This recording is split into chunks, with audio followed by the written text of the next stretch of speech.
감사합니다. 우리에게 은혜를 다하여 주시고 예수님 믿고 또 주의 몸된 교회에 속하여 함께 신앙생활하게 하여 주시니 감사합니다.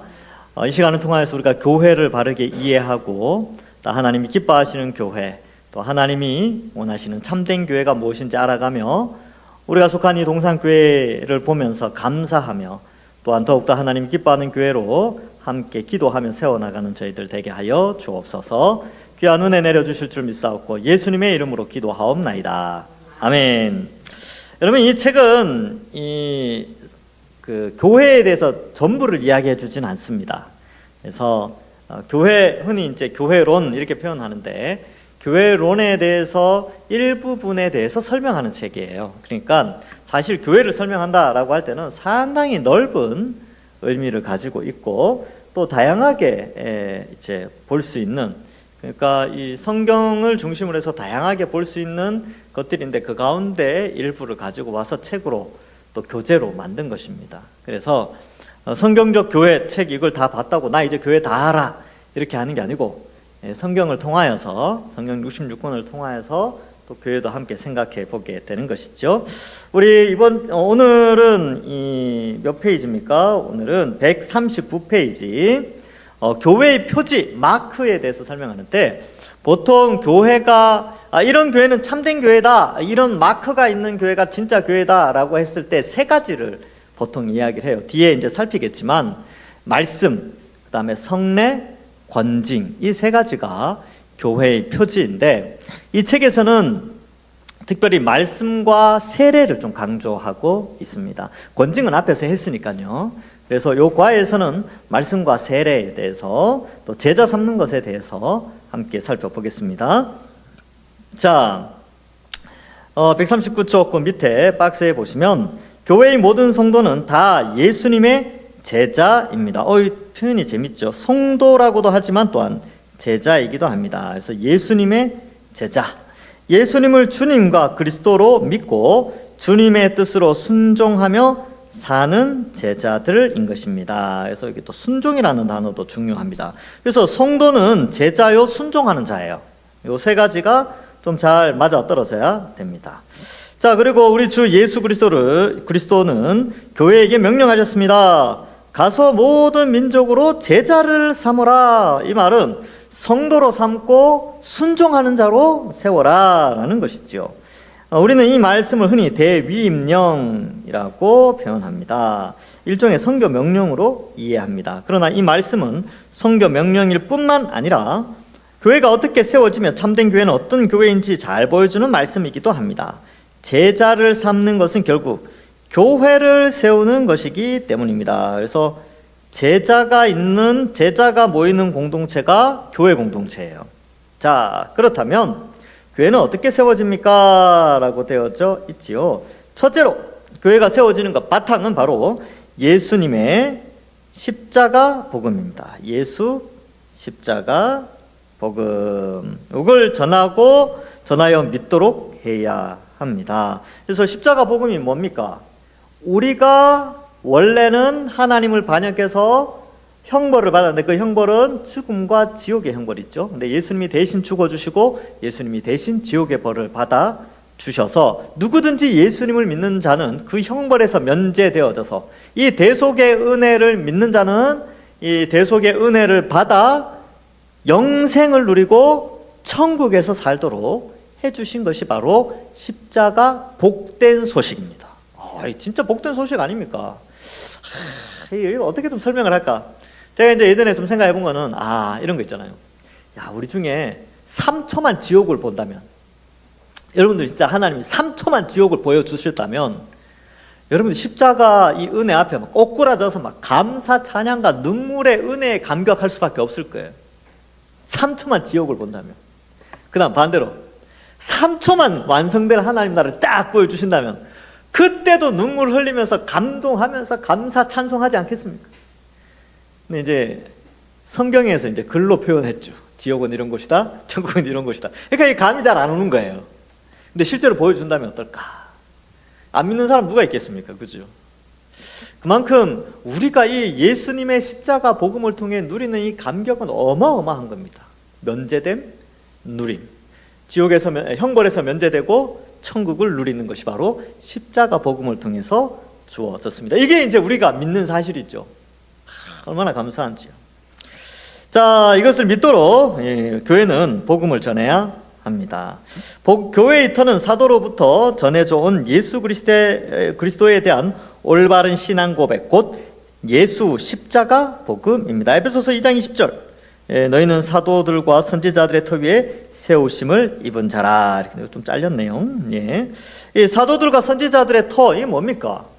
저는 이것을 성경으로 봐요. 성경이 사도들에 의해서 선지자들에 의해서 쓰여졌는데, 사도와 선지자들이 주장했던 내용이 뭐냐 하면 예수 그리스도의 십자가 사건입니다. 십자가를 통한 하나님의 은혜죠. 구약에서도 신약에서도 마찬가지입니다. 이 터 위에 교회가 세워지니까 결국 복음 위에 세워지는 것이죠. 이 예수 십자가 복음을 전해 받은 사람은 참되게 믿을 때 비로소 의롭다 하심을 얻으며 교회가 됩니다. 참되게 믿어야 돼요. 참되게. 거짓되게 믿으면 안 된다는 거죠. 거짓 믿음 이런 것도 있어요. 참되게 믿을 때요. 교회는 믿음으로 그리스도 안에서 한 몸 된 사람들 곧 그 자체입니다. 그러므로 복음을 전하고 믿게 하는 것이 교회의 가장 근본적인 사역이요, 이로써 교회가 세워진다고 할 수 있습니다. 그래서 복음을 전하고 믿게 하는 것, 이것이 바로 사역이죠. 사역이에요. 교회가 하는 사역은 복음을 전하고 믿도록 도와주는 사역이에요.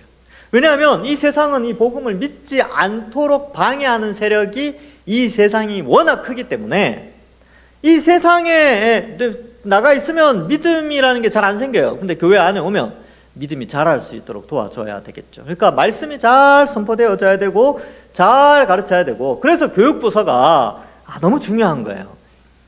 여러분, 이 세상에서요, 제가 볼 때는 그렇습니다. 가장 사탄의 공격이 극렬하게 일어나는 곳이 다음 세대들이에요. 다음 세대들. 중고등부, 청년부, 어린아이들. 이 문화에 가장 취약한 대상들이 다음 세대거든요. 얘네들이 신앙이 생기기 전에 교회를 떠나도록 만들어버리죠. 그래서 교회 안에서 어떻습니까? 세상은 어때요? 야, 만 18세 이상 되면 다 네 마음대로 할 수 있어. 그런 시대예요. 그러니까 애들이 신앙이 없다가 만 18세, 그러니까 20살만 되면 기다리고 있는 거죠. 교회 떠나려고. 믿음이 없으면 그렇게 되는 거예요. 그 믿음이 조금 있다고 해서 만 20세가 돼 청년이 되었는데, 이 청년들이 살아가야 될 세상은요, 완전 열려진 타락한 세상입니다. 얼마나 그런지요. 그러니까 또 믿음이 좀 있는 것 같다가도 떠나버리죠. 그래서 이러한 것들을 볼 때 가장 극렬한 공격이 아마 다음 세대 가운데 있지 않을까, 제 생각은 그렇습니다. 그래서 새벽마다 기도하는 거예요. 다음 세대. 제가 새벽에 새벽 기도할 때는 이거 꼭 놓치지 않습니다. 우리 다음 세대들을 절대로 놓칠 수 없어요. 제가 자식이 있기 전부터도 계속 다음 세대 위해서 기도했습니다.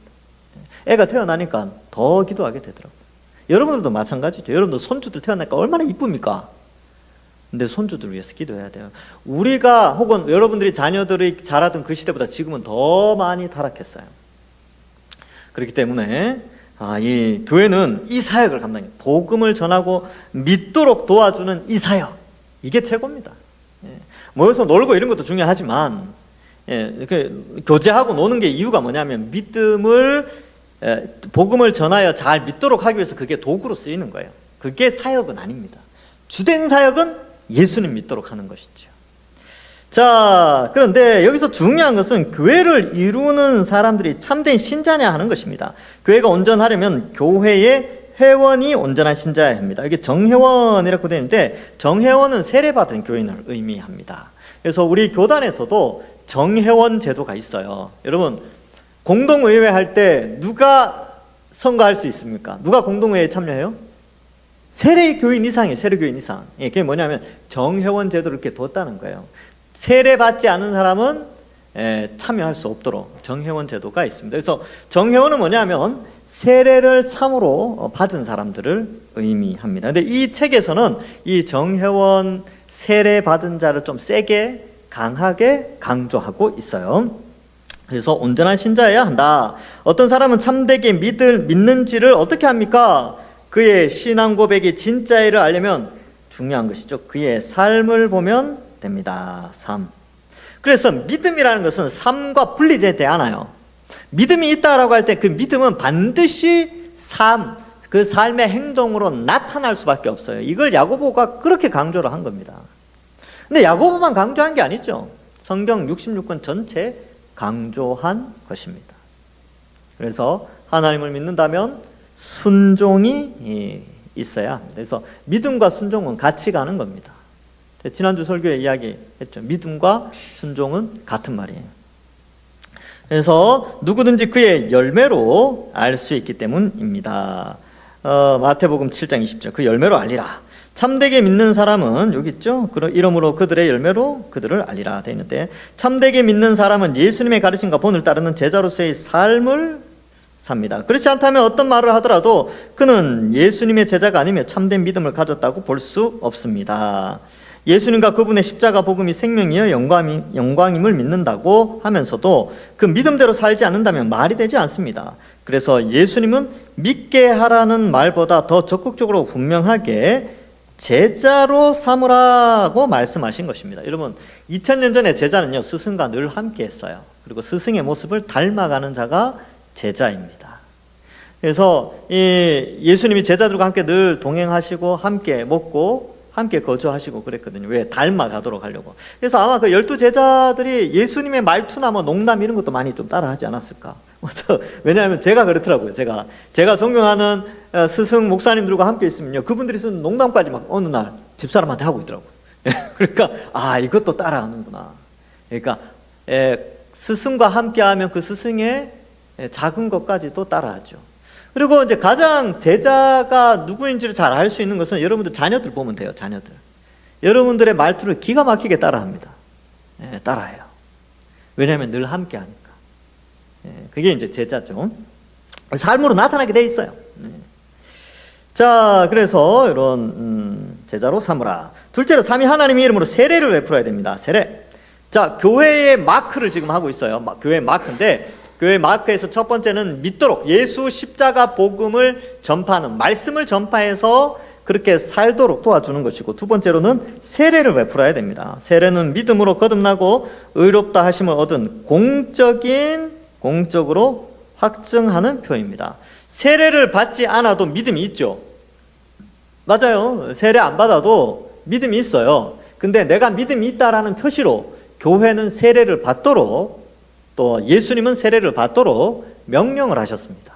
그래서 내가 예수님을 믿는다면 세례를 사모하는 것은 당연한 거예요. 예수님이 세례 받으라고 했으니까 내가 예수 믿으니까 내가 세례 받는 거 당연하지. 그럼 나 이제 학습 받고 세례 받아야지. 이런 마음이 든다는 거죠. 그런데 어떤 사람은 그래요. 나 예수 믿으면 되지 뭐 세례까지 받아야 되냐. 그 사람은 예수님이 세례 받으라고 한 것을 생각해 봐야 됩니다. 어쩌면 그게 몰라서 그럴 수도 있어요. 예수님이 세례를 받으라고 했다는 말을 모르니까 그렇게 말할 수도 있는데, 예수님이 받으라고 했으면 예수님 믿는 사람들은 세례 받으면 돼요. 근데 이제 조금 더 이 세례에 대한 무게감을 두기 위해서 개혁교회에서는 만 14세 이상 세례를 받도록 했습니다. 어느 정도 인지 능력을 가졌을 때, 스스로 판단력이 있고 학습 능력이 있을 때 세례를 받도록 했고요. 어린아이일 때는 부모의 영적인 지도 아래에서 자라도록 했습니다. 근데 우리 교단에서는 얼마 전에, 몇 년 전에 법을 좀 바꿨어요. 어린이도 세례 줄 수 있도록 하자라고 했는데, 제 주변에서 어린이한테 세례 주는 교회는 아직은 없습니다. 아직은. 왜냐하면 이 14세라는 이 기준을 있죠. 그러니까 또 혹시 이제 세례가 함부로 이렇게 드려질 수 있을까봐 그렇게 합니다. 또 어떤 교회는요, 14세가 되어도 안 주는 교회도 많습니다. 점검을 해보고 얘는 아직 아닌 것 같다. 삶이 도저히 아니야. 그래서 교회 출석을 해야 되는데 한 달에 한 번 나오고 두 달에 한 번 나오고 이런데 세례를 어떻게 줍니까? 그래서 14세가 되었다고 주는 것이 아니라 본인이 받고자 할 때, 본인이 정말로 예수님 믿을 때 나이에 상관없이 주는 거죠. 제 아는 목사님 딸은 원래 이제 중학교 2학년 때 보통은 다 받거든요. 근데 안 줬어요. 왜 안 주냐면 담임 목사님 딸인데도 아무래도 안 믿는 것 같아. 집에서 다 보잖아요. 집에서 다 보니까 아무래도 안 믿는 것 같아서 한번 떠봤대요. 야, 너 예수님 믿어지냐? 아빠 저 아직 잘 그래 알았어. 고등학교 때 세례 받았어요. 남들 다 중학교 친구들 다 중학교 때 세례 받는데 그 목사님 자기 딸한테만큼 함부로 못 주겠다 싶어서 고등학교 때 세례를 줬대요. 근데 이제 신앙생활 잘하고 지금 사모 됐습니다. 지금 사모 됐어요. 그래서 이러한 경우도 있습니다. 그러니까 이 세례라는 게 너무나 중요하기 때문에 신중하게 하는 것이죠. 그래서 공적으로 확증하는 표, 이런 표현을 씁니다. 공적으로 확증하는 표. 지금 내가 예수님 믿으니까 믿고 나면 세례를 사모하는 것이 당연하게 되는 것이죠. 세례는 기존 신자들 앞에서 세례자가 믿음을 분명하게 고백하고 교회에 속한 자임을 공적으로 확증하는 성례, 하나님이 주신 의식입니다. 근데 이제 오늘날에는 이게 좀 쉽지 않아요. 왜냐하면 만 14세가 되어서 내가 아무리 봐도 예수님 안 믿는 것 같아. 근데 너는 안 되겠다 이렇게 하면 어떻게 돼요? 부모님들이 시험 들어요. 부모님들이 시험 들고, 애들은 또 이제 덤덤해요. 뭐 사춘기니까 뭐 덤덤하기도 하고, 뭐 좀 안 받고 말죠, 뭐 하고. 그러는데 부모님들이 왜 우리 애는 세례를 안 주냐, 뭐 이렇게 해가지고 막 상처받기도 하고. 그래서 또 안 줄 수도 없고, 또 이렇게 보니까 좀 의심스러운데 또 주기도 애매하고, 그런 갈등이 있어요. 그래서 이러한 부분에 있어서 저도 좀 고민이긴 합니다. 이런 부분에 있어서는 주기는 주는데 잘 설명. 그래서 교육이 그래서 중요한 거예요. 세례 교육하는 게 그래서 중요합니다. 교회는 오직 세례를 통해서만 누가 교회에 속한 자인지 알고 주 안에서 교제할 수 있습니다. 이상적인 것들을 지금 기록하고 있어요. 그러니까 진짜 참된 신자가 세례 받도록 하고 그러한 세례 교인들이 참된 교회를 이끌어 가는데, 지금 한국 교회 안에는 이 세례를 함부로 많이 줌으로 말미암아 여러 가지 어려움을 당하고 있는 것도 또한 사실입니다. 그러므로 세례는 신자로 하여금 가시적인 교회에 속하여 교회의 영광과 충만을 누리게 하는 실질적인 출발점입니다. 셋째로 우리 주 예수 그리스도가 말씀하신 모든 것을 가르쳐 지키게 해야 합니다. 교회는 참된 복음을 전하여 믿게 하고 또한 믿는 자가 잘 점검하고 세례로 확증하고 인침으로 시작됩니다. 그러나 이것으로 끝나지 않습니다. 교회는 또한 교회에 속한 자를 지속적으로 가르침으로써 이 세상에서 교회로 존재하고 또한 그 역할을 다할 수 있습니다. 지속적으로 가르치는 게 중요합니다. 여러분들 지금 아직도 교육받고 있잖아요. 그래서 여러분 다리에 힘 있을 때, 눈에 힘 있을 때, 귀청력 좀 잘 들릴 때까지 배우셔야 됩니다. 저도 마찬가지죠. 저도 제가 은퇴했다고 모든 걸 놓느냐? 아니요. 은퇴하고 또 말씀 연구하고요. 막 그래야 됩니다. 또 전도하고. 물론 뭐 이제 이 교회 다음 자를 위해 목사님 위해서는 이렇게 충분히 이렇게 배려를 해야 되지만, 어쨌든 여러분들도 마찬가지예요. 나 이제 70세 넘어갔으니까 나 이제 끝. 아니요, 천만의 말씀입니다. 힘 있을 때까지는 배우셔야 돼요. 여기 나오잖아요. 지속적으로 가르침. 많이 배우셔야 돼요. 그래서 여기 제가 이제 우리 장로님, 노예철 장로님 공적인 자리에서 이런 말씀 드렸어요. 정말 존경합니다. 배우시잖아요. 이때까지 양육과정 하나도 안 빠지셨어요. 그러니까 좋은 본을 보여주시니까 여러분들 잘 배우시고, 그리고 젊은 사람들도 앞으로 많이 도전이 될 것 같습니다. 더 건강하십시오, 장로님. 그래서 우리 여기 권사님들도 마찬가지고, 연세 있으시지만 이렇게 같이 공부하시니까 제가 행복합니다. 자, 교회는 우리 주님이신 예수 그리스도가 말씀하신 모든 것을 알게 하기 위해서 지속적으로 가르치고 또한 배운 바를 지키도록 반복적으로 가르쳐야 합니다. 여러분 다 아는 내용 있잖아요. 제가 좀 전에 말씀드린 예수 그리스도의 십자가, 그거 다 아는 내용이죠. 근데 반복적으로 가르쳐야 합니다. 모든 것을 가르치기 전까지 멈추면 안 됩니다. 배운 것을 순종하여 지키기 전까지 중단하면 안 됩니다. 중단하면 안 돼요. 그래서 교회가 우리 주님이 말씀하신 모든 것을 가르쳐 지키게 할 때 믿음이 생기고 자라며 견고해질 뿐만 아니라 교회가 교회다울 수 있습니다. 그래서 코로나 때도 어땠습니까? 중단 안 하려고 어쨌든 영상으로 해가지고 또 막 그 영상 보내고, 왜? 중단하면 안 되니까. 그러나 또 모이면 또 사회에 해를 끼치니까 사회의 법도 따르면서도 말씀을 꾸준히 배우기 위해서 어떻게 했습니까? 그래서 우리 교회도 막 설치해가지고 막 실시간 영상 보내고 막 그랬지 않습니까? 왜? 중단되면 안 되니까. 자, 교회가 교회다우려면 위에서 말한 세 가지가 다 필요합니다. 어느 것 하나라도 없으면 더 이상 교회가 아니라고 말해야 합니다. 즉 뭡니까? 십자가 복음을 전해야 되죠. 가르쳐 지키게 해야 되고요. 세례 줘야 되고 지속적으로 반복적으로 가르쳐야 됩니다. 이 모든 것은 교회의 근본이요 기본적인 요소이기 때문입니다. 교회는 모든 사람에게 예수 십자가 복음을 전하여 그들을 참된 믿음으로 예수님이 걸어가신 십자가의 길을 따라가는 제자로 삼아야 합니다. 그리고 그것을 공적으로 교회 앞에서 확증하는 세례를 베풀어야 합니다. 더 나아가 한평생 예수님이 분부하신 모든 것을 가르쳐 지키도록 해야 합니다. 그죠? 자, 다음 내용. 참된 교회의 특징, 이걸 표지 마크라고 하죠. 요거 이제 지난주에 읽었었는데 다시 한번 우리 다 같이 읽어보겠습니다. 마태복음 28장 18절부터 20절 시작. 예수께서 나와 말씀하여 이르시되 하늘과 땅의 모든 권세를 내게 주셨으니 그러므로 너희는 가서 모든 민족을 제자로 삼아 아버지와 아들과 성령의 이름으로 세례를 베풀고 내가 너희에게 분부한 모든 것을 가르쳐 지키게 하라. 볼지어다 내가 세상 끝날까지 너희와 항상 함께 있으리라 하시니라. 아멘. 자, 봅시다. 옆에 참고부터 먼저 읽겠습니다. 종교개혁자 칼빈은 그의 대표적인 저서 기독교 강요에서 이렇게 말했다. 하나님의 말씀이 순수하게 선포되어지고 그리스도가 제정하신 성례가 지켜지는 곳에 하나님의 교회가 존재한다. 그래서 칼빈은 말씀과 성례를 굉장히 강조했습니다.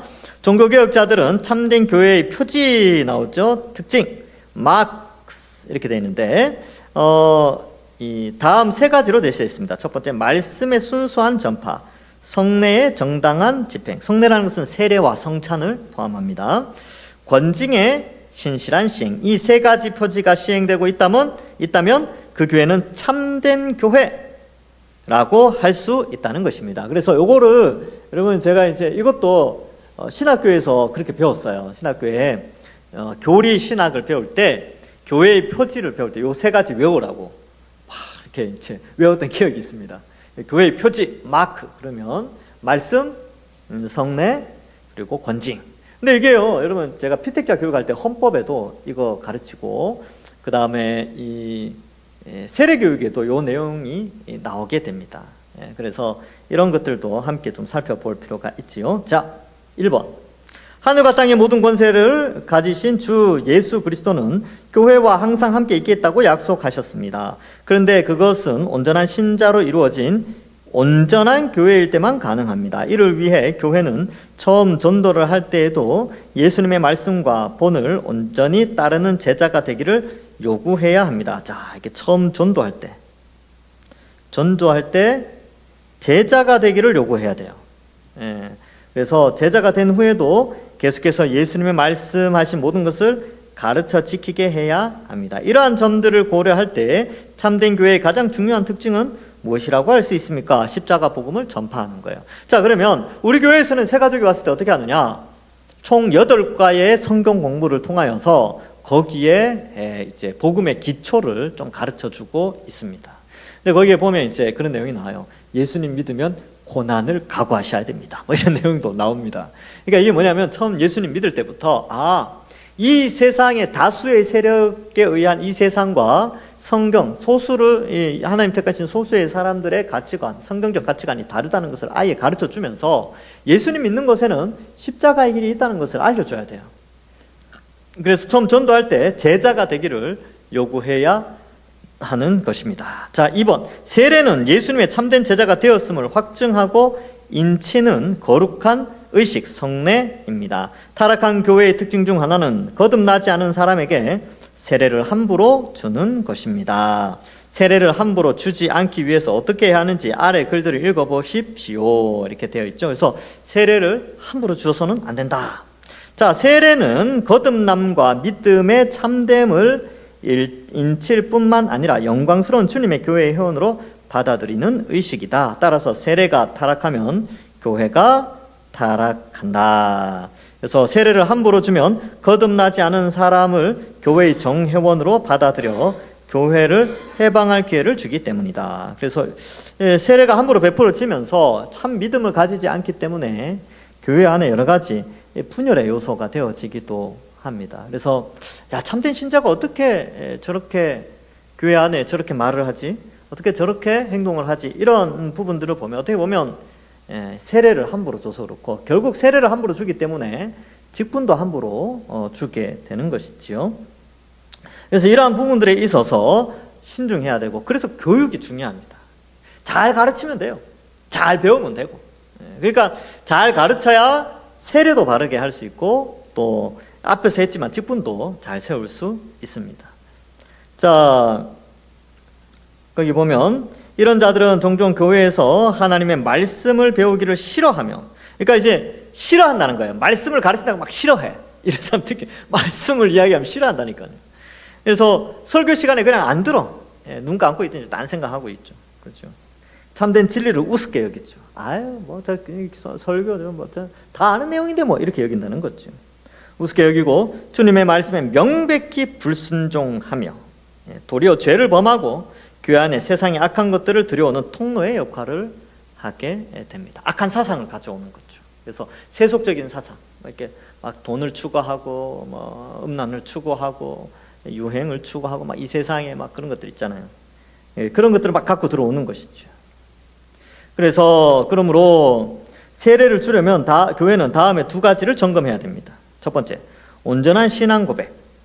예수 십자가 복음의 온전한 진리를 분명하고도 풍성하게 알고 있으며 믿고 있는가라는 걸 점검해야 됩니다. 두 번째, 분명한 삶의 증거. 믿고 있는 말씀대로 살아서 그 삶의 열매가 다른 사람에게 알 정도로 뚜렷이 나타나고 있는가라는 것인데, 사실은 인간의 눈으로는 이걸 확인할 수 없습니다. 문답할 때 얼마든지 거짓말할 수 있거든요. 얼마든지 그냥 세례 받기 위한 과정 정도로 생각하니까 예수님의 십자가에 대해서 설명해 보려고 하면 설명 잘해요. 잘한다니까요. 잘하는데 세례도 다 받는데 한참 후에 교회 없어. 떠나버렸어. 신앙생활 안 해요. 그러니까 그때의 그 신앙 고백이 그냥 그 과정을 거치기 위한 하나의 어떤 테스트 정도로 여겼지, 참으로 믿은 신앙이 아니었다는 것이 삶으로 나타나는 거죠. 안타깝습니다. 그런 것들을 보면. 진짜 믿으면요, 떠날 수가 없죠. 이 은혜를 안다면 어찌 떠납니까? 이 놀라운 천국의 복과 그 심판에서 면제됨을 안다면 떠날 수가 없죠. 그래서 이제 그런 경우가 이렇게 우리 교리에서는 그렇게 이야기합니다. 아니, 이 신앙생활 잘 하다가 교회를 떠났어요. 그럼 그걸 어떻게 해야 됩니까? 예수님 믿으면 결코 놓치지 않는다고 하나님이 끝까지 붙잡고 책임져 주신다 그러는데 지금 교회를 떠났어요. 그거 어떻게 됩니까? 라고 했을 때 어떻게 결론을 내리냐면, 그 사람이 교회를 다녔지만 참된 신앙, 여기 이제 성경이 요구하는 참된 믿음에 이르지 못한 것으로 해석을 합니다. 그래서 형식은 얼마든지 갖출 수 있죠. 여러분, 유대인들도 얼마든지 종교의식을 가졌어요. 제사 드리고 기도하고 예배 드리고 그랬다는 게 아니에요. 그랬죠. 예. 그랬는데 예수님 와서 뭐라 그럽니까? 비난하잖아요. 형식만 남아있으니까, 껍데기만 있으니까. 그래서 이 두 개를 제가 판단할 수는 없어요. 하나님께서 이걸 판단하시지만 교회에게 가르쳐 줄 수는 있습니다. 어떻게 해요? 분명한 신앙 고백이 필요하다, 그리고 분명한 삶의 증거가 필요하다. 이걸 가르쳐 줄 수는 있죠. 자, 이것은 결국 예수님의 가르침을 배우고 그것에 순종하는, 여기 순종하는 제자의 삶을 살고 있는지를 점검하는 것입니다. 이 순종이라는 것이 바로 믿음과 동의어라 그랬어요. 믿음. 자, 보겠습니다. 자, 그렇다면 여기 보면 문제가, 세례를 함부로 주지 않기 위해서 어떻게 해야 됩니까? 잘 가르치고 어때요? 잘 점검해야 됩니다. 그래서 교회의 입장에서는 잘 가르치는 것이 최고의 대안이에요. 잘 가르쳐야 됩니다. 자, 3번. 참된 교회는 오직 하나님의 말씀을 온전히 전하고, 그래서 이걸 잘해야 돼. 이거 온전히 전하고 세례를 바르게 시행하는 교회입니다. 세례를 잘해야 되죠. 그러니까 세례를 2주 교육하고 지금 이제 2주, 우리는 이제 지금 한 3주, 4주 교육하거든요. 영상으로 이제 세가족 교육하는 8주 가운데 한 3과 4과 정도를 미리 보게 하고, 그 다음에 교단에서 나오는 세례 문답 교육지를 교육합니다. 그래서 다른 교회는 2주 이렇게 끝나는데 우리는 한 4주 이렇게 해서 제가 조금 늘렸어요. 근데 나중에 제가 조금 더 시간이 지나면 조금 더 체계적으로, 왜냐하면 이러한 사상을 좀 공유하는 것이 좀 일어나야 됩니다. 저만 이렇게 밀고 나간다고 해서 동의를 안 하면 안 되니까 이런 것들을 좀 가르치면서 세례가 중요하구나 라는 걸 좀 어느 정도 인식이 되어질 때에 그때 이제 세례 교육이 조금 더 이제 풍성하게 되어지게 되겠죠. 그러나 교회는 악한 세력에 둘러싸여 있기에 항상 넘어질 위험이 있습니다. 그렇기에 스스로 경계하고 죄와 싸워야 합니다. 특히 교회 내부에 들어온 작은 악이라도 경계해야 합니다. 이를 위하여 무엇이 필요한지 아래의 글을 읽고 말해보세요. 자, 이제 세 번째, 교회의 표지 첫 번째가 말씀, 두 번째가 이 세례를 주는 것이죠. 그래서 이 세례와 말씀과 세례를 통해서 믿음에 확고하게 계속 지속적으로 전해야 되는데, 진짜 교회의 표지 세 번째는 이제 권징이라고 말했죠. 말씀과 성례와 권징, 이 세 가지인데 권징에 대해서 여기서 설명하고 있습니다. 교회의 권징. 우리 주님은 교회에 천국 열쇠를 맡기셨다. 교회의 이 천국 열쇠의 힘에 의해 죄를 보류하거나 사해주는 권세를 가진다. 자, 그렇게 표현하고 있지요. 자, 그래서 이러한 부분들에 있어서 회개하지 않는 자에게는 말씀과 권징으로 천국문을 닫고, 회개하는 자에게는 천국문을 열어주는 권세를 가지고 있다. 여러분, 그래서 교회가 너무나 중요한 거예요. 교회가 천국문을 열었다 닫았다 하는 것이죠. 교회는 이 천국 열쇠로 교인들을 권징한다. 권징은 성도들을 인도하고, 권징의 목적이죠. 인도, 돌보며 권면하고 훈련시키며, 잘못했을 때는 책벌도 하고, 출교까지, 회개하지 않을 때는 출교까지 행하는 교회의 권세 있는 사역이에요. 자, 권징도 사역입니다. 사역이에요. 자, 사역할 때 첫 번째 말씀 선포의 사역, 세례를 베푸는 사역, 성례를 베푸는 사역이죠. 성찬도 포함됩니다. 그 다음에 여기 나오는 권징도 역시 사역에 들어갑니다. 교회는 권징을 통해 교인을 온전하게 하며 범죄한 형제를 돌이켜 잃어버리지 않고 얻는 거. 이거 지난번에도 계속 했어요. 권징의 목적은 얻는 거예요. 쫓아내는 게 아니에요. 권징은 얻기 위해서 권징을 하는 거예요. 교회를 더럽힐 누룩을 깨끗이 제거한다. 세수하는 것하고 똑같습니다. 교회는 권징을 통해 예수 그리스도의 명예와 십자가 복음을 지키고 드높이며 교회의 영광과 충만을 보전하고 널리 드러냅니다. 교회가 하나님의 말씀을 부정하거나 하나님의 뜻에 순종하지 않는 자나 죄를 범하는 자를 버려두는 것은 타락과 부패의 증거다. 그래서 내버려두는 것이죠. 내버려두는 거. 교회 안에 죄가 들어오고 막 타락한 삶을 사는데 그걸 알면서도 그냥 내버려두는 것. 이것은 바로 타락과 부패의 증거가 됩니다. 그래서 이런 부분들. 이렇게 하면요, 여러분, 이거대로 하면 이 사회 속에서는 대형 교회가 되기는 좀 쉽지 않을 것 같아요. 왜냐하면 그만 옮겨버리면 되니까. 근데 그걸 붙잡아 두려면 이런 거 못해요. 권징을 함부로 못하죠. 붙잡아 두려면. 그래서 한국 교회 안에 권징이 사라지고 있지요. 근데 이제 그래도 개혁주의를 추구하는 분들은 이러한 부분들을 철저하게 하려고 합니다. 그래서 교회에 이런 죄악들이 하고 막 이렇게 되면 권면하고 돌이키게 하고 회개하게 하고, 그렇게 해서 떠나가면 어쩔 수 없어요. 떠나가면 본인이 알아서 떠나가면 어쩔 수 없지만, 그러나 이 공동체에서 내가 천국의 복을 누릴 수 있다라는 그런 확신이 있다면, 성령이 그렇게 그 마음을 움직이신다면 회개하겠죠. 그리고 이 권징은 정말 필요할 때, 꼭 필요할 때 해야 하고, 함부로 해서도 안 되지만 안 해서도 안 되는 그런 귀한 사역입니다. 자, 봅시다. 참된 교회는 어떤 교회입니까? 어떤 특징, 표지, 마크를 가진 교회입니까? 가장 중요한 특징은 하나님의 말씀, 곧 예수 십자가 복음을 온전히 전하고 그대로 살고자 애쓰는 것입니다. 그래서 말씀에 순종하도록, 그대로 살고자 순종하도록 애쓰는 거죠. 하나님의 말씀인 성경을 떠나서는 교회가 설 수 없습니다. 교회의 터는 사도들과 선지자들이라고 했습니다. 그럴 때 여기 옆에 나오죠. 그럴 때 예수 그리스도가 친히 교회의 모퉁이 돌이 되셔서 교회가 온전해집니다. 성경의 다른 곳에서는 교회의 터를 예수 그리스도라고 말합니다. 자, 옆에 볼까요? 고린도전서 3장 11절, 2장 20절에 이렇게 되어 있고, 예수께서 친히 모퉁이 돌이 되셨다 이렇게 되어 있죠. 여기 보면 이 닦아둔 것 외에 능히 다른 터를 닦아둘 자가 없으니 이 터는 곧 그리스도 예수 그리스도라. 그래서 성전으로 지어져 가는데 그 터는 예수 그리스도죠. 예수 그리스도. 근데 그 예수 그리스도를 기록한 성경, 신구약 성경의 터 위에 그 터는 곧 예수 그리스도. 왜냐하면 신구약 성경이 예수님을 말하고 있기 때문에 그렇죠. 그 위에 교회가 세워지게 됩니다.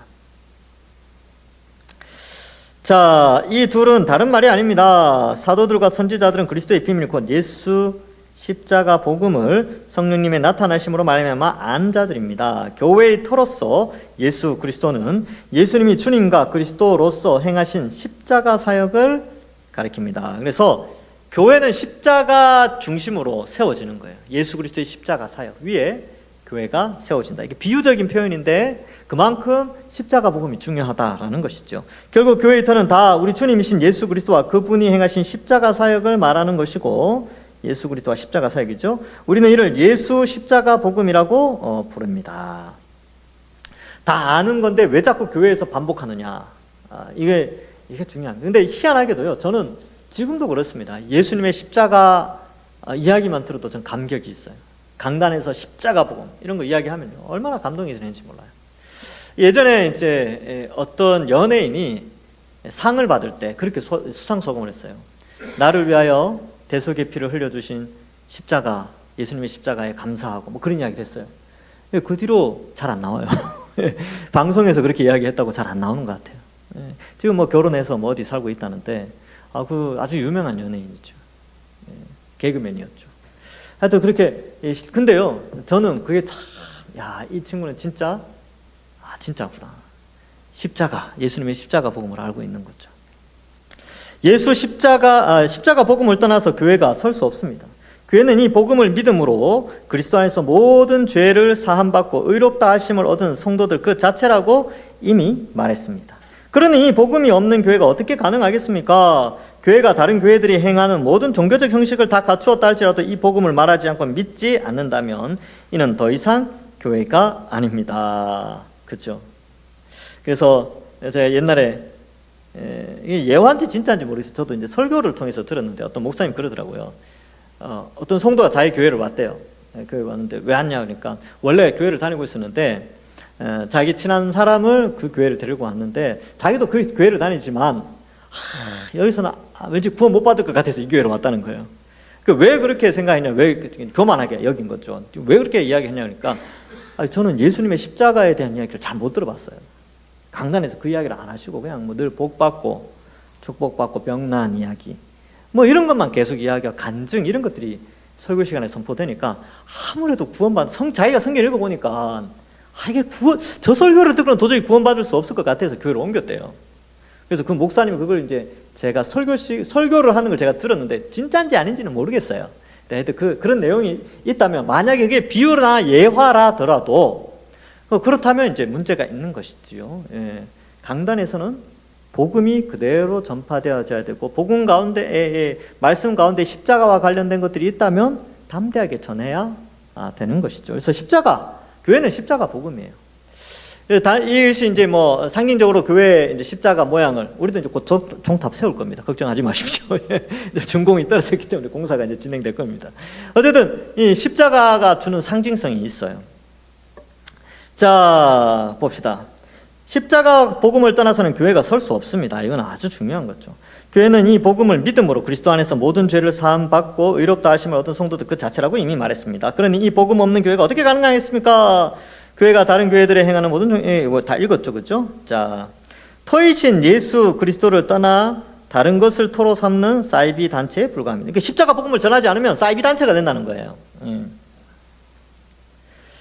자, 그렇다면 온전한 교회는 어떤 교회입니까? 참된 교회의 분명한 특징은 무엇입니까? 아주 쉽게 알 수 있습니다. 주일 예배 설교 때 무엇이 전해지는지를 보면 알 수 있어요. 신자들이 무엇을 배우며 피차 가르치고 권면하는지를 보면 알 수 있습니다. 믿지 않는 사람들에게 무엇을 전하는지를 보면 알 수 있습니다. 예수 십자가 복음을 말합니까? 아니면 다른 것을 말합니까? 여러분 미국의 유명한 그 목사님이 계세요. 존 메가더 목사님이라고. 그 책에는 그렇게 돼 있어요. 여러분들의 교회에 복음이 없다면 당장 그곳을 떠나십시오. 뭐 그런 내용이 있어요. 번역된 책을 제가 읽어본 적이 있는데, 이분 대단한 분이구나. 야, 이렇게 말하기 쉽지 않은데. 근데 그 목회자들 사이에서 그런 말 하기 쉽지가 않거든요. 그만큼 교회는 십자가 복음이 없으면 교회가 아니라는 것을 특별히 강조하는 표현이었습니다. 그래서 우리 교회는 십자가 복음이 있습니까? 저는 당연히 있다라고 봅니다. 제가 제 말씀 연구의 중심은 항상 십자가예요. 예수님의 십자가 형벌 대속의 은혜, 이것만큼 귀한 게 없습니다. 자, 예수 십자가 복음만 붙잡고 살아가는 교회는 또 하나의 중요한 특징을 지닙니다. 그것은 바로 세례를 함부로 주지 않는다는 것입니다. 오직 복음을 분명히 믿고 그대로 살아가는 신자에게만 세례를 줍니다. 오늘 본문에서는 그런 사람을 제자라고 합니다. 제자는 복음을 알 뿐만 아니라 복음대로 예수님을 따라 살아가는 자를 가리키는 용어입니다. 이 부분이 굉장히 중요합니다. 사실 이게 원래는 개혁주의예요. 개혁주의는 믿음과 삶이 같이 가는 거죠. 칼빈도 이 부분을 굉장히 강조했습니다. 그래서 믿음이 있다고 하면서 형식에 치우쳐서 잘못된 믿음을 가진다든지 뭐 이런 거 있죠. 그런 것들에 대해서는 상당히 비판을 하는데 여러분 정말 우리가 예수 믿는다면 우리의 삶 속에 이게 나타나야 돼요. 언어를 통해서든 행동을 통해서든지 우리의 직장 생활 속에서든지 가정에서든지 이게 나타나죠. 그래서 내가 진짜 믿음을 가지고 있는가는 가족들이 제일 잘 알아요. 이 가족들이 우리 아빠는 예수님 믿어, 우리 엄마는 예수님 믿어, 또 우리 남편은, 우리 아내는 진짜 예수님 믿어, 이렇게 안다는 거예요. 왜냐하면 나타나니까. 저는 몰라요, 여러분. 저는 모릅니다. 제가 여러분도 같이 사는 게 아니니까. 일주일에 한 번 보는데 제가 어떻게 다 알겠습니까? 진짜 믿음은요, 가족들이 알아보고 직장을 다니시는 분들은 직장 동료들이 알아봐요. 표가 나니까. 생명이 태어났어요. 새 생명이 태어나면 생명이 존재한다는 걸 누구든지 알 수 있게 돼요. 아이가 태어났어요. 알죠? 어떻게 알아요? 애가 울잖아요. 배고프면 젖달라고 울고, 그죠? 낑낑대고, 잠 자고, 숨 쉬고, 똥 싸고, 그래요, 애들은. 그게 뭐냐면 살아있다는 것을 충분히 눈으로 보여준다는 거죠. 우리가 새 생명으로 거듭났어요. 거듭 태어났죠. 중생했다 이렇게 표현하는데, 거듭난 자는 반드시 표가 나게 돼 있습니다. 믿음이라는 것이 행동으로 나타날 수밖에 없어요. 예수님 믿었는데도 불신자하고 똑같이 산다. 그 생각해봐야죠. 지금 그 인큐베이터 안에 들어가야 되는지, 아니면 인공호흡기 달아야 되는지, 중환자실로 들어가야 되든지 뭐 그래야 되겠죠. 살아있는 자는 생명 현상이라는 것이 있습니다. 그렇기 때문에 믿음이 있다는 것이 어떻게 살아있다는 것으로 나타나냐면, 진짜 살아있는 믿음이냐는 행위로 알 수 있다는 것이죠. 예수님을 믿고 의롭다 하심을 얻은 사람은 모두 다 제자입니다. 즉 신자는 다 제자입니다. 요즘 교회가 타락하여 제자가 아니어도 구원받을 수 있다고 말합니다. 잘못된 거죠. 믿고 예수님을 따라 살지 않아도 구원받을 수 있다는 말인데 이건 이상한 거죠. 가짜입니다. 거짓 복음 있죠. 제자에게 세례를 주고 예수님이 분부한 모든 것을 가르쳐 지키게 하라고 말씀하신 것을 부정하는 주장이 아닐 수 없습니다. 그래서 뭐 이런 거 있잖아요. 믿으면 다 구원받지 뭐 행위가 중요하나 라고 하는 것이 거짓 복음이라는 거예요. 가짜라는 거예요. 가짜. 그래서 믿으면 행위로 나타날 수밖에 없다라는 것이죠. 그래서 예수님 믿고 나서 삶의 열매들을 맺으려고 우리 스스로도 노력을 많이 하고, 또 그렇게 가르쳐야 돼요. 교회는 그렇게 가르쳐야 됩니다. 믿고 나서 거룩하게 살도록. 근데 이제 거룩하게 사는 것을 부끄러워해서 그래요, 사람들이. 이 시대에 워낙 예수 안 믿는 사람들이 많으니까 예수 믿는 사람으로 거룩하게 살려는 게 부끄럽다는 거예요. 근데 교회가 자꾸 가르쳐야 되는 게 뭐냐면, 그건 부끄러운 게 아니다. 그건 너무나 아름다운 것이고 당당한 것이며 하나님으로부터 축복받고 상급받는 일이라는 것을 계속 가르쳐줘야 돼요. 그렇게 동기유발이 되어지면요, 나가서도 세상 사람들이 나를 조롱해도 그것이 당당하고, 이것은 부끄러운 게 아니라 이거는 자랑스러운 일이다 라는 것이죠. 그 이야기 또 할까요? 해병대 사람들 이야기. 해병대에 나온 사람들은요, 자기 고생한 거 부끄럽게 여기지 않아요. 얼마나 당당한지 몰라요. 그래서 뭐 이렇게 이제 생존 훈련 들어갔는데 막 양말을 벗겼는데 냄새가 막 뭐 할 때면 그게 천리를 가더라 뭐 이렇게 이야기 막 해요. 근데 이게 부끄러운 이야기잖아요, 어떻게 들으면. 근데 그 사람들 그걸 왜 이야기합니까? 당당하다는 거죠. 그만큼 고생하면서 나라를 지키는 일에 고생을 했다. 그런 건데, 우리도 마찬가지로 그렇게 여겨야 돼요. 여러분, 우리가 예수님 믿는 것 때문에 이 세상 속에서 부끄러움을 당하는 것은 당당한 거예요. 하나님 앞에 멋진 겁니다. 자, 제자가 아닌 자들에게 세례를 주고 교회의 정회원으로 받아들였기 때문에 교회가 많은 혼란을 겪고 있습니다. 심지어 그런 자들이 교회의 다수를 차지하여 하나님의 말씀을 우습게 여기고 참된 진리를 전하고자 하는 목사를 쫓아내며 자기 입맛에 맞는 말만을 하는 선생을 두고 세상의 복만을 추구하는 지경에 이른 교회들도 많이 있습니다. 뭐 이런 교회들이 있나 봐요. 우리 교회는 참 복된 교회입니다, 여러분. 이렇게 말씀에 순종하는 성도들도 많고, 제가 이제 이런 교육한다고 그러면 한 몇 명 모이냐, 이렇게 수요일날 토요일에서 이 정도 모인다. 우와, 그래서 한 10% 정도 모입니다. 우와, 그래요. 요즘 성경 공부한다 그러면 10% 안 모여요.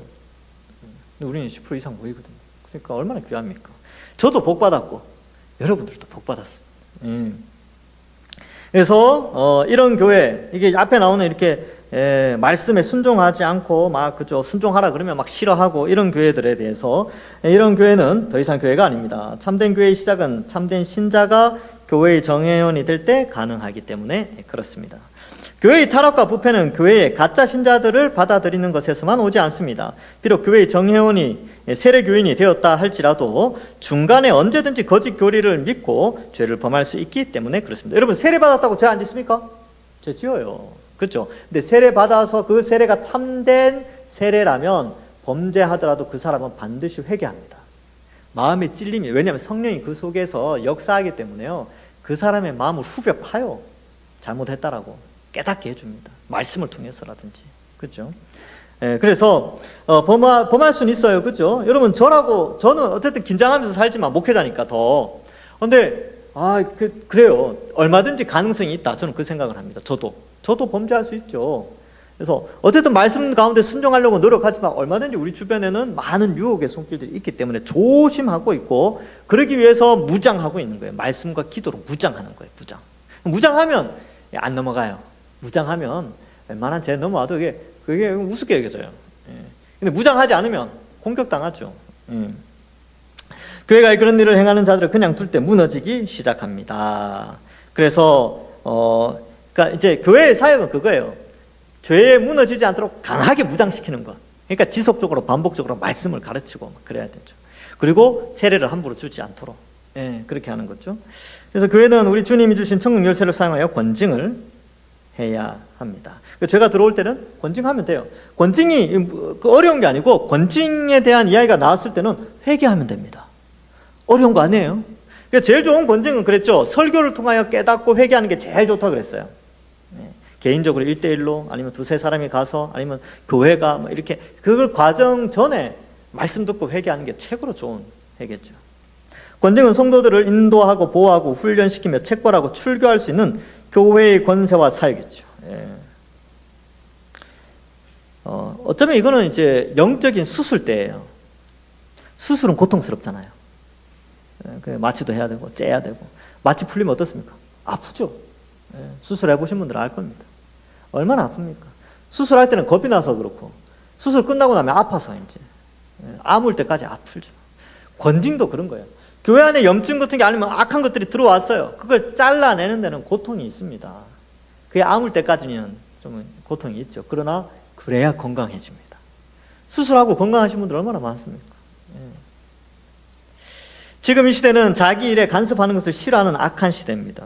그죠? 뭐 죄를 지적하고 이러면 되게 싫어해요. 어리석게도 교회도 간섭할 수 없다고 생각합니다.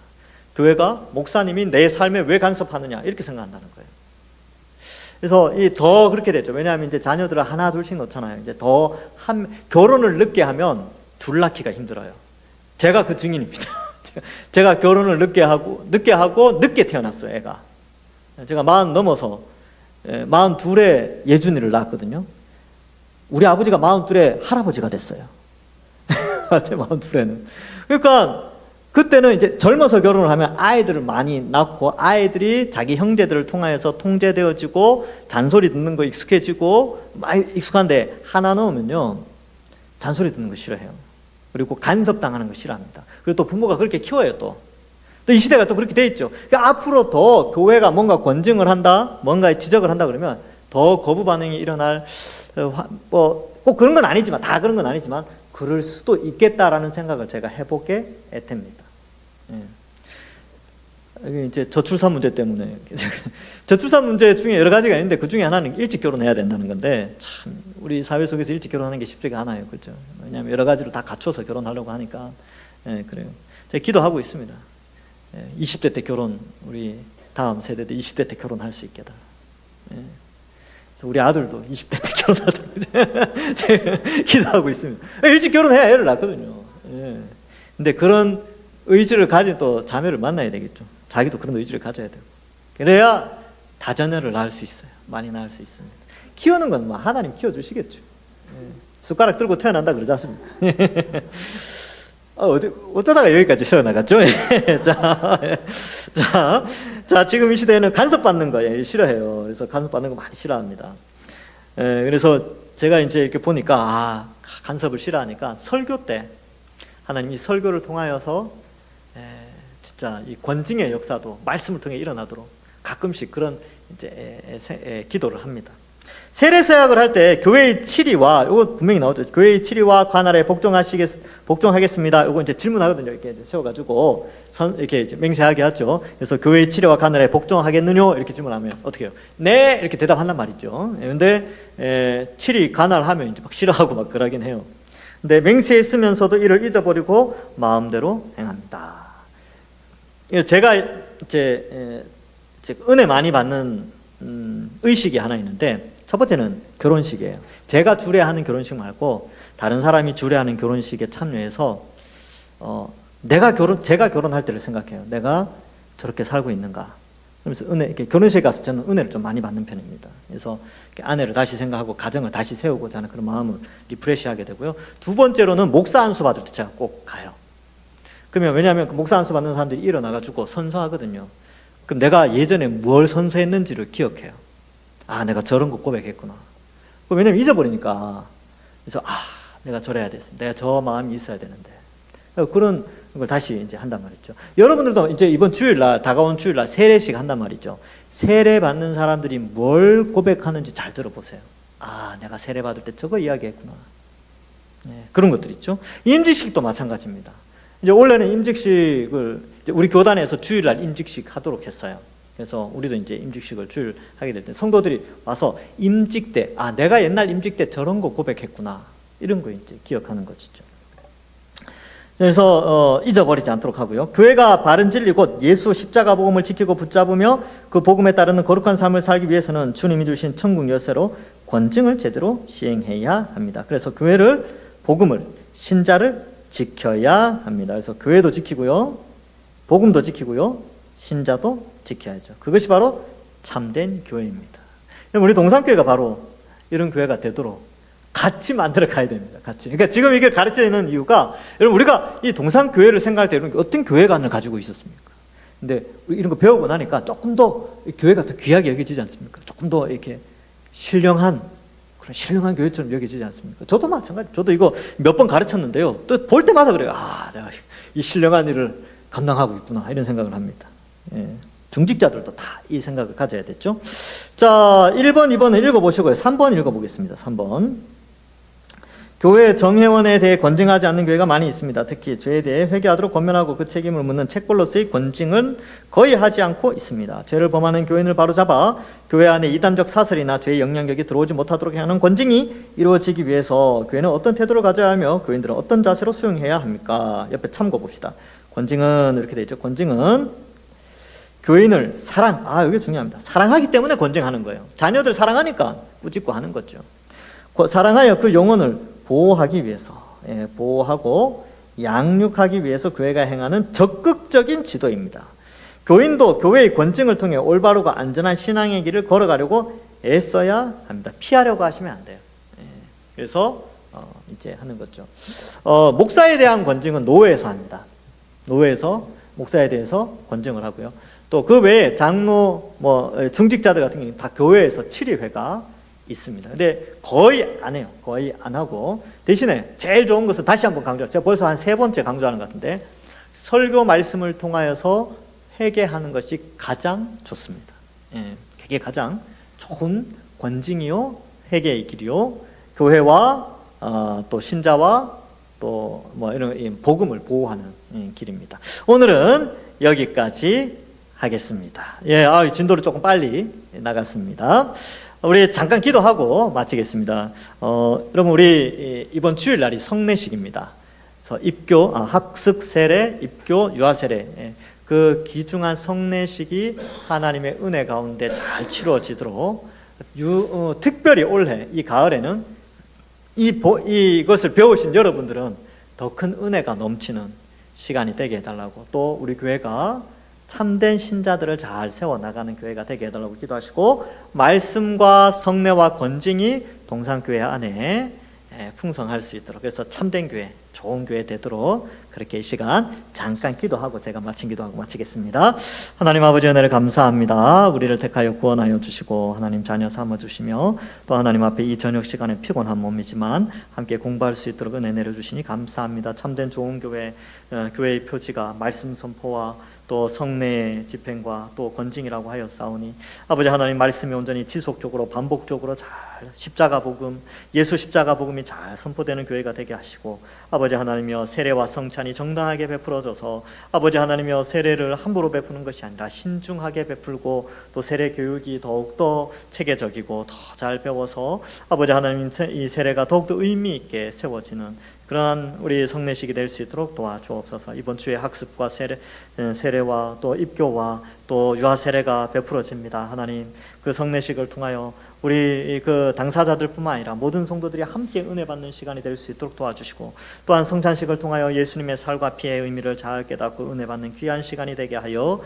주시옵소서. 아버지 하나님, 건징이 말씀을 통하여 선포되어질 때 개인이 스스로 회개하는 역사가 일어나게 하시고, 또 피치 못할 건징의 상황 속에서도 사랑을 근거로 해서 보호하고 양육하는 수단으로 건징이 잘 사용되어지는 천국의 권세를 가지는 귀한 은혜도 우리 동산교회에 있게 하여 주옵소서.